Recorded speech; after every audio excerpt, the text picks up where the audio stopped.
Welcome to the new IT. Here we are again in the new IT studios. In the house today, Brad.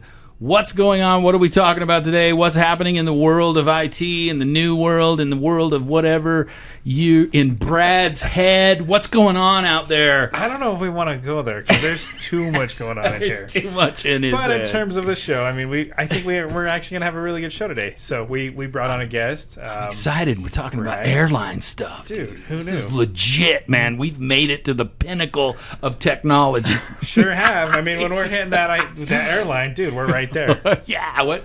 Who we got in the house today, So Brad? Tell us a little bit about We're it. very lucky to have John in from Breeze Airways.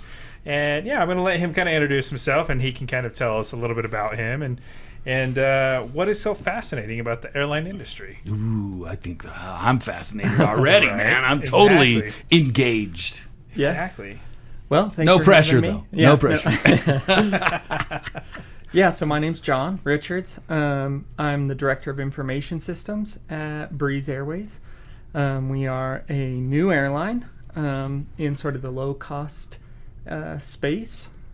Sweet. And yeah, so we've been flying planes now for a little over a year. And That we is new, started- boy, in the airline space. That's legit new. It is, yeah. We New kid on the block. launched right in the middle of COVID, so the perfect timing, perfect right? time Right. for an airline.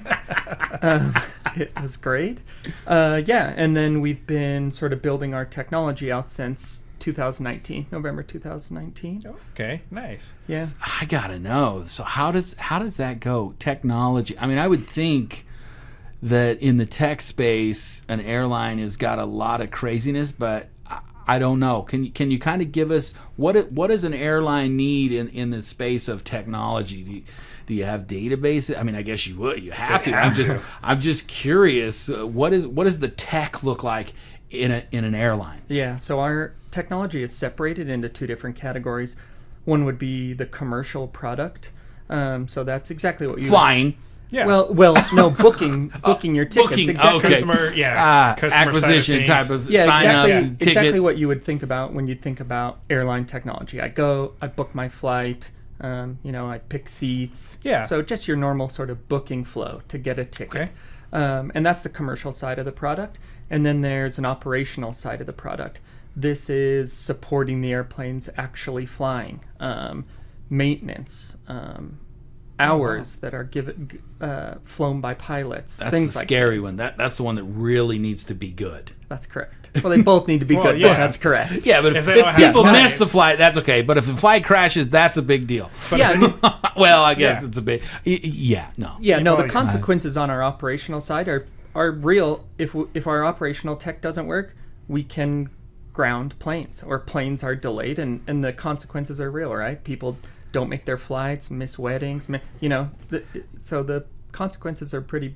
And a big. business or an airline won't stay in business very long. No. If those don't work out right. Correct. Exactly. Yeah. Yeah, you just not. And it doesn't take much to piss people off either. No, it doesn't. Not in today's side. Yeah. In No, today's it doesn't. world. I would think the technology is probably one of the most important pieces of the whole shebang. But am I wrong? Or No, you're right. You're right. It's hard to operate an airline without technology. So let me ask you this then. I mean, how are you guys using technology to be a disruptor? I mean, obviously you're the new kid on the block. Speaking of the airline, Yeah. what are you doing to make yourself different? Yeah, so I think the important part when talking about disrupting the airline industry is just understanding how old the airline industry is. So part of the disruption... Wright brothers, right? Yeah.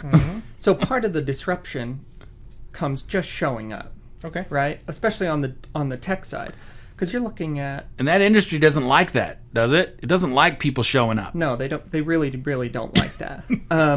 But a lot of old, so a big paradigm shift in technology and writing software in the last, 15, 20 years has been moving to service-oriented architectures, right? Instead of big monoliths of code. So lots of these airlines are built on very large monoliths of code. And so their ability to release, we have executives at our company that are from other airlines, and, they were seeing release cycles for software once a year, and it was breaking and having to be rolled back immediately, right?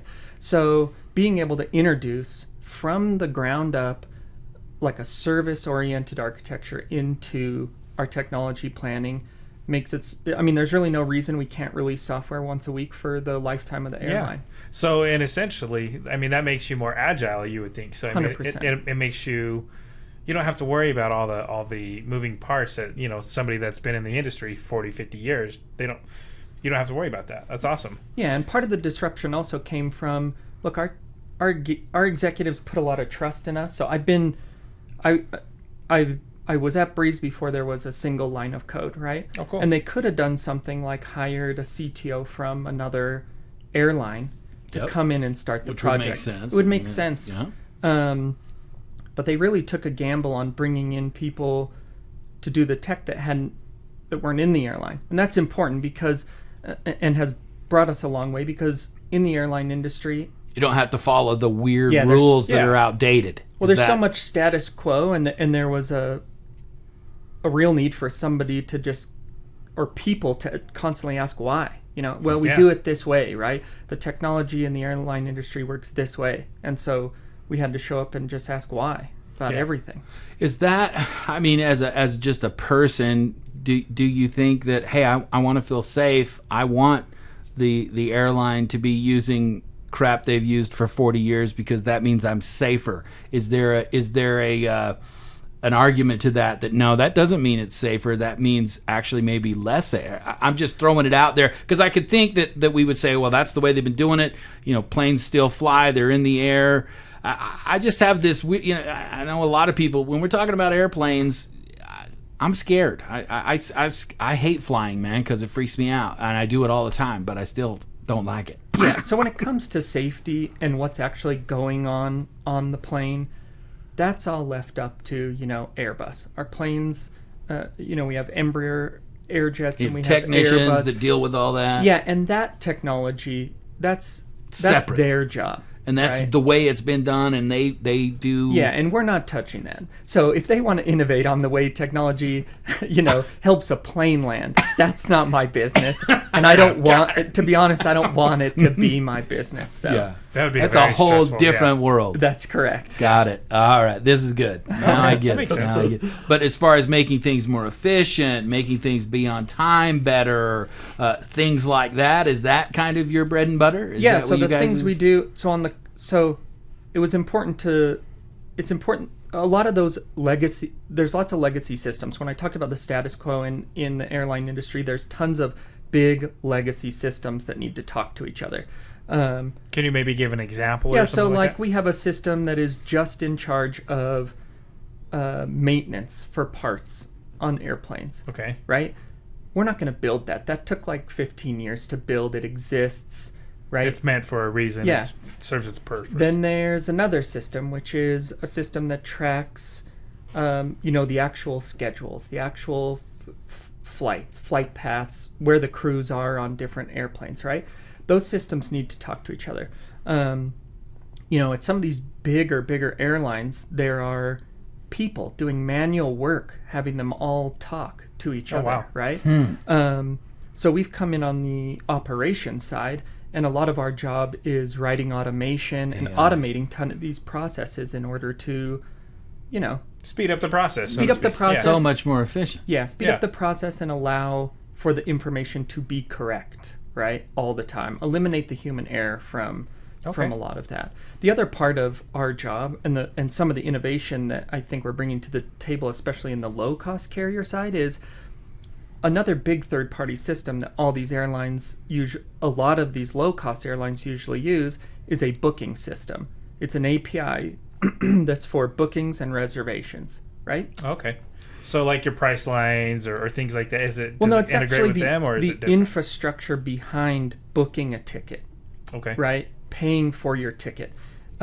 Those are these booking systems. And those booking systems, often, the easiest thing, especially for a new airline, there's been a couple recently, is you come in and those companies offer like a white labeled product for a front end that sits on top. Like, hey, as a company, we're an API, but let's give you this white labeled front end, and you can use that Customize to get it off and the do it. ground. Yeah.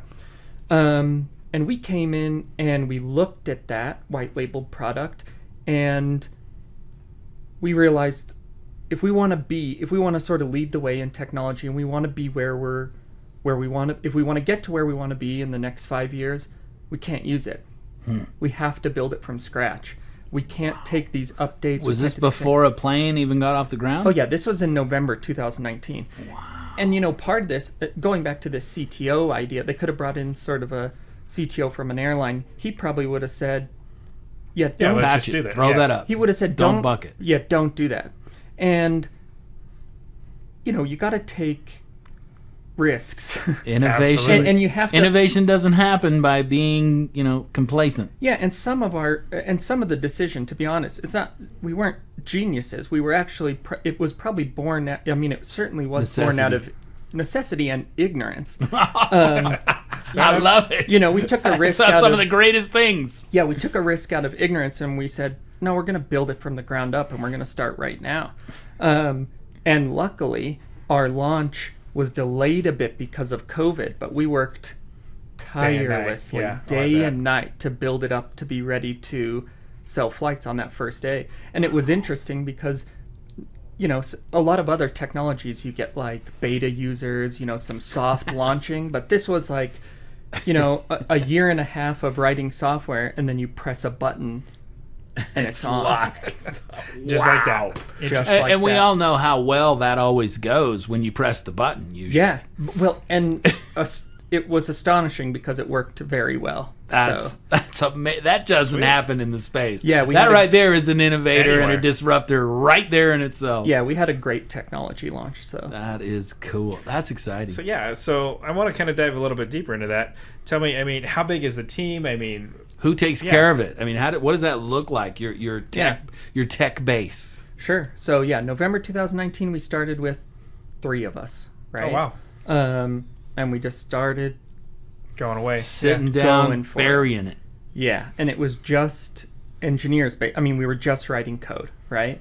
And Cool. It's crazy. And at this point now we have, so in just the software space, so we're talking QA, DevOps, engineers, and product. I think we're up to about 35 to 40 people that are supporting it at the moment. Are they all around the country, all around the world? Are they based mostly all in Utah? Is it what is They're it all like? in Utah. They're all in. So you don't have any remote or No. None. I mean, we have Probably some consultants or yeah, sure. And we've recently done some. We've recently had a couple developers go fully remote, so we're testing those waters. We've talked about the Great Resignation a lot and stuff like that. It's interesting when we see companies that are fully back to in-house and stuff.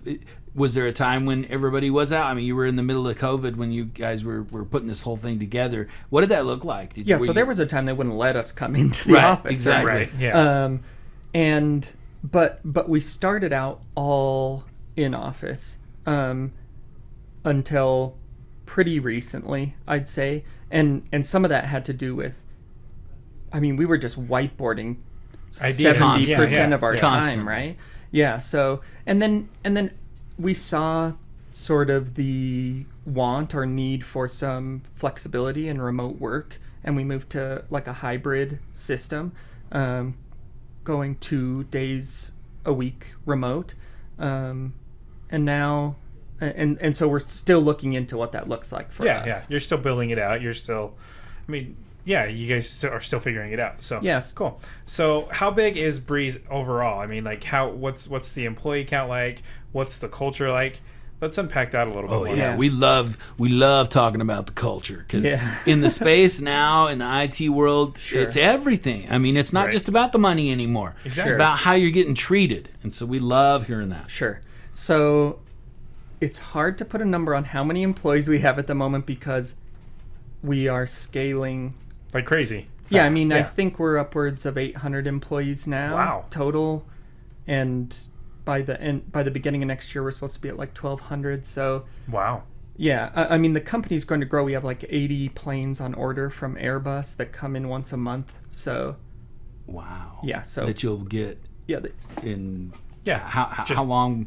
I mean, how long does it take to get a freaking airplane? well, they come off the line once a month, so So you got 80 months worth of that's correct. planes coming? Yeah. Wow, that's freaking nuts, man. That's awesome. And I think the numbers Are they all the higher same? than Do you that, guys but it's a use kind of ballpark. like Southwest, where they use kind of the same plane, or you guys have different planes? Or So all the ones we have ordered are Airbus A220s, which are just incredibly fuel efficient airplanes, nice, new. They're great. they're talking me into it. Right. Yeah, No, I actually want to go on a flight. Yeah, Just dude. to get the You experience. guys are flying down in there in Provo, or We'll be leaving out of Provo. It's all Provo. Well, no, yeah. I mean, you can Right fly now. tons of stuff on the East Coast right now, but from here you'll be able to fly to Provo, San Francisco, LAX. Nice. I like it.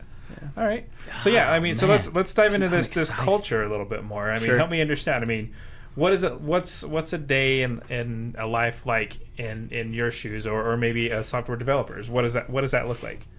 A day in the life of a software developer. Yeah. Oh, there's no surprises there. Well, Yeah. I mean, I'm pretty sure we can guess that, but from a company side, like what if I was new to Do the they go company? get the free coffee? Right. Do they have a soda, a Red Exactly. Bull in the fridge? I don't know. Sure. What does that look like? Yeah. I mean, talking about culture always feels like an odd thing because it means so many different things to different Absolutely. people, right? I'll give you that. But as far as those sort of surface level culture things, yeah, I mean, we have, Do you have a snacks, yoga room? coffee, drinks? No, we You do don't have a not. yoga room. That's it. No dice. I'm done. You know, we have ping pong, foosball table. Yeah, I mean, we want our developers to be able to, engage with hard problems and then be able to stand up, disconnect for a minute, do something fun, and then get back Okay. to it. I would think an airline is pretty, serious business. So it'd be hard to be like Zappos, where people are, dancing in the hallways and stuff. I would think, you can't be too frivolous in an airline. Right. You're taking this shit serious, right? I mean, to a degree. I mean, yeah. I mean, I'm throwing it out there. I want you guys to be serious. This is a serious business. We're flying in the air. no, I mean, yes, it's fairly serious, but our culture, I think, is fun and engaging, Yeah. and a lot of the draw, for people coming on now is we still have just tons of greenfield projects, right? Just starting from brand new. That's exciting for Yeah, somebody it that is. wants a challenge. Yeah, and at bigger companies, learn you don't and always grow. get that. That's correct. As a dev. Yeah. Yep. That's huge. So let's talk about your tech stack. I mean, what sort of tech stack do you have, and what do you look for in software developers? Yeah, so we use, for our service-based architecture, we use Ruby on Rails. Ooh, okay. Sort of API-only Ruby on Rails services. We're then using Angular in the front end, and then also React. So- Okay, nice. That's way cool. So like I said, I mean, help me understand. Like, when you take an interview for a software developer, what makes a candidate stand out to you that says this guy or this person is exactly what we're looking for? Yeah, that's hard because I was having this discussion today. I wish it was as easy as I wish there were some very clear-cut metrics when it came to that, right? Don't you just make a resume that says you want a superhero that can Yeah, do basically. everything on the freaking planet? I get that all the time from my clients. What do you think? Isn't that's your ideal guy that knows everything about everything on the universe? Yeah, right. Yeah, something like that. So when I'm interviewing someone, or when we're interviewing someone for especially development positions, it comes down to a couple things. One is, do you like to solve problems? Well, are you good at solving problems, and do you really like it? Okay. What language they've been writing, for the majority of people I interview, I could really care less.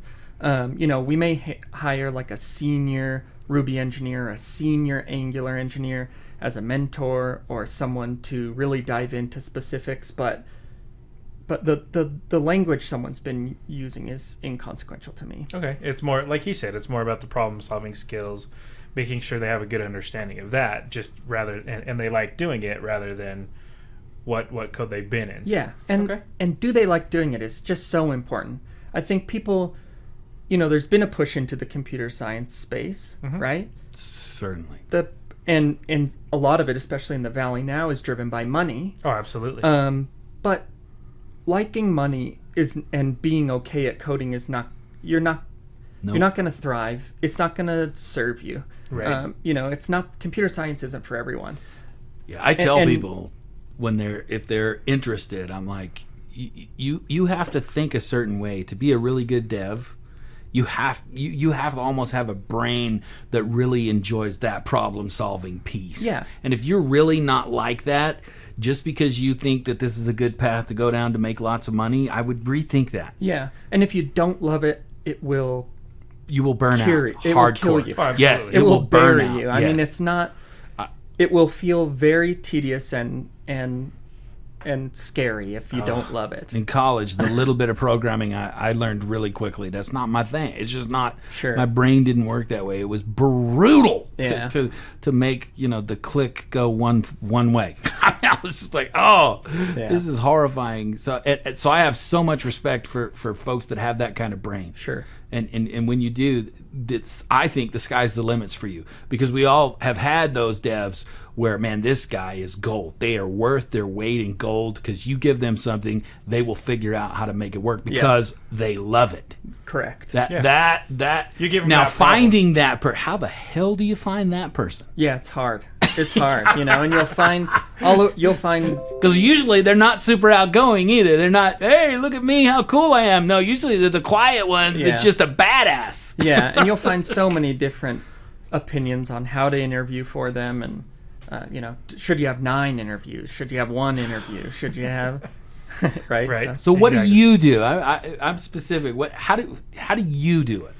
What's your vision? Yeah, so one of the main things we do during an interview is we do an in-person coding exercise that is really low pressure. That's hard.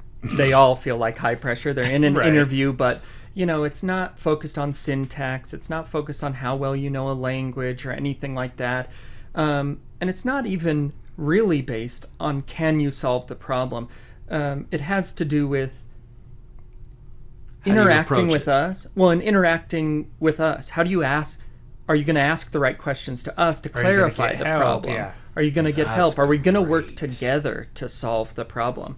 I could have somebody show up to the interview, kill the problem, and they're not they knew the solution to the problem right away. They're not the right fit. I could have someone show up, they're not really sure how to attack the problem at first, but they ask the right questions, they collaborate well with us, we end up at the answer together, and they're the right fit. That is powerful insight for our listeners. Anybody that's listening, guys, this is powerful stuff. It isn't about knowing everything. No. It's about being able to fit the culture and collaborate. And being able to collaborate with the folks that are already there. Yeah. Would you say that's correct? true? And the farther I get into computer science, all I really become certain of is I know almost nothing about it. True. There's a weird culture in the software space where you almost feel like you have to know everything, and you have to sort of pump yourself up as someone who's just like an expert in your field, but that's not where the money's at. The money's at knowing your limitations, being willing to learn, and knowing how to collaborate with other people. That is the key, right? That is a gold nugget, right, for this episode. Is so huge. I used to laugh because somebody being in the IT space, you would say IT means a bazillion different things, right? But just to keep it simple, you'd say in the IT space, information technology, and it would inevitably oh, you're in the IT space. I've got this error on my computer 478567113. What does that mean? And you're like, I don't know. And they look at you like, what the? I thought you were in the IT space. What's the deal? Yeah, you're like, I don't know. You're like, just because they're in the IT space doesn't know I know the secrets to the universe. Exactly. Yeah.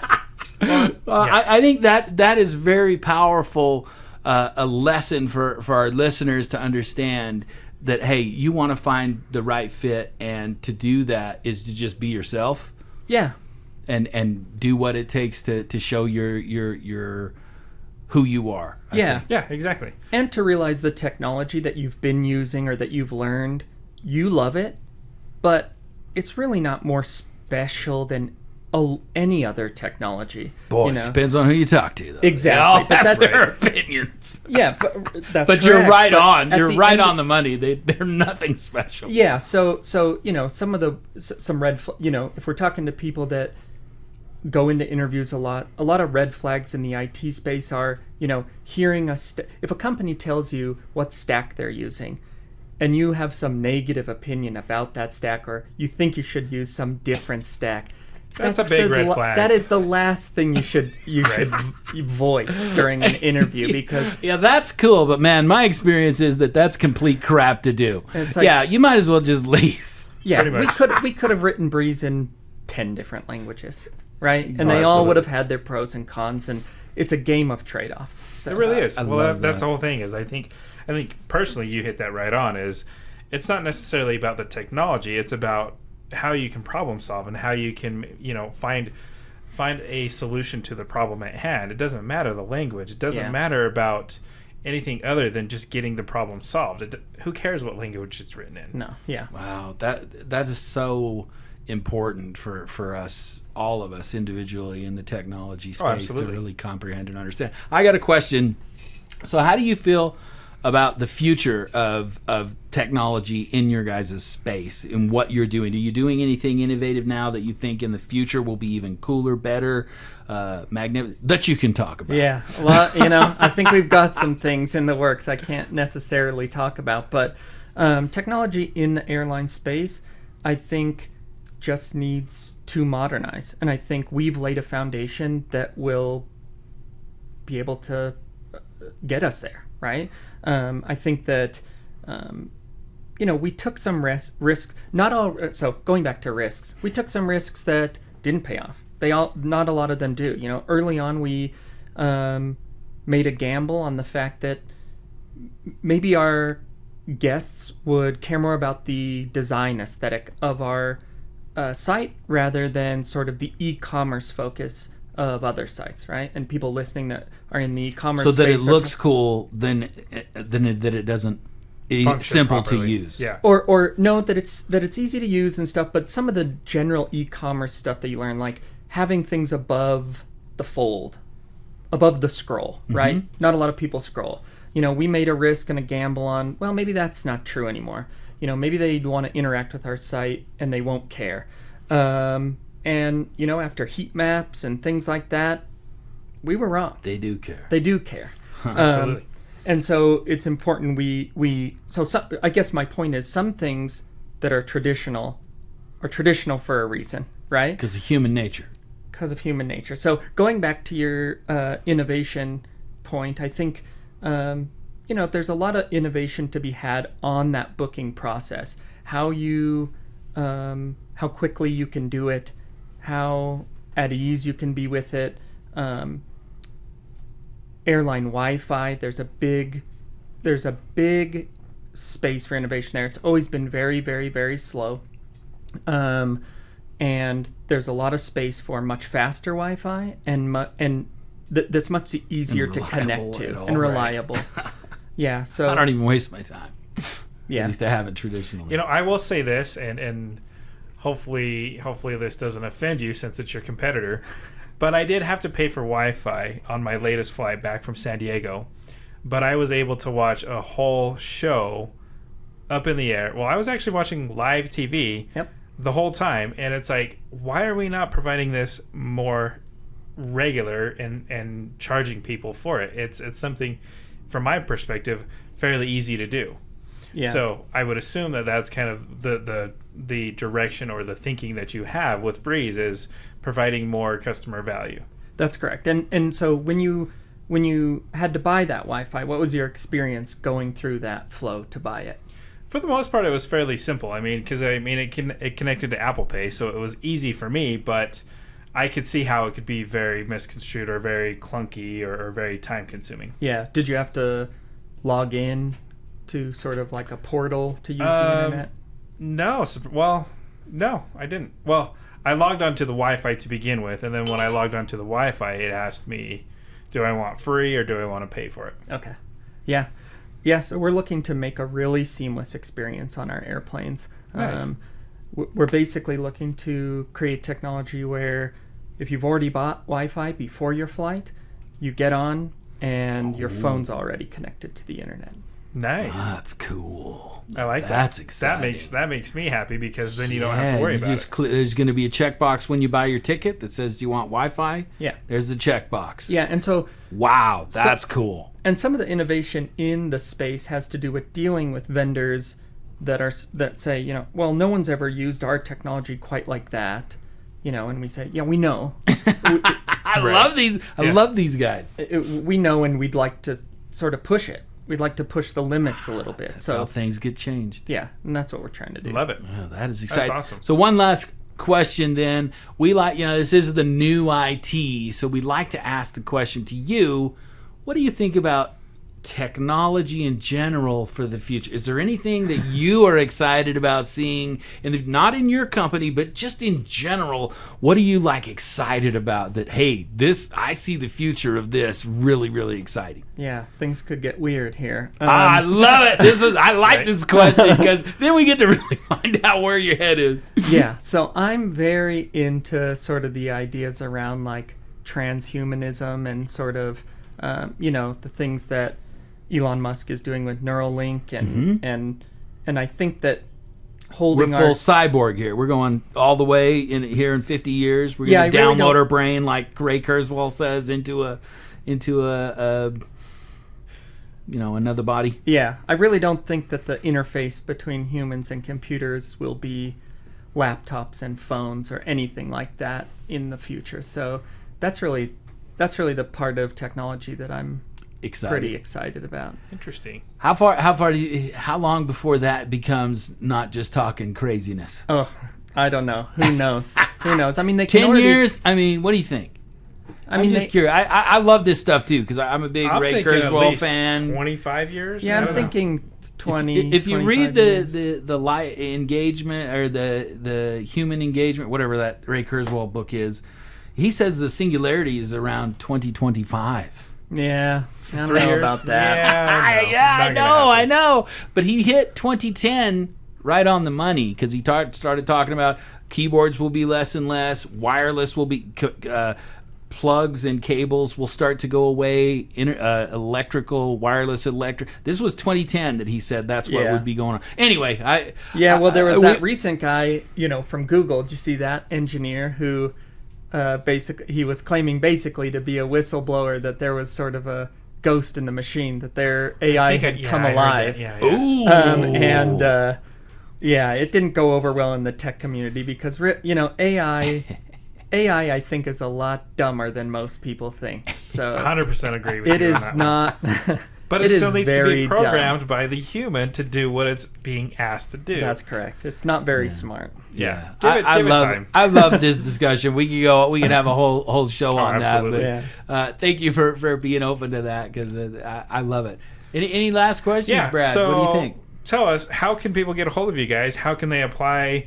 What's their best method to do that? And yeah.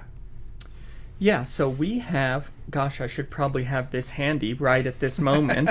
Sorry to put you on the spot. No, it's okay. If you go to flybreeze.com, okay. Down at the bottom of the page, you'll probably see a careers link, and you can apply there.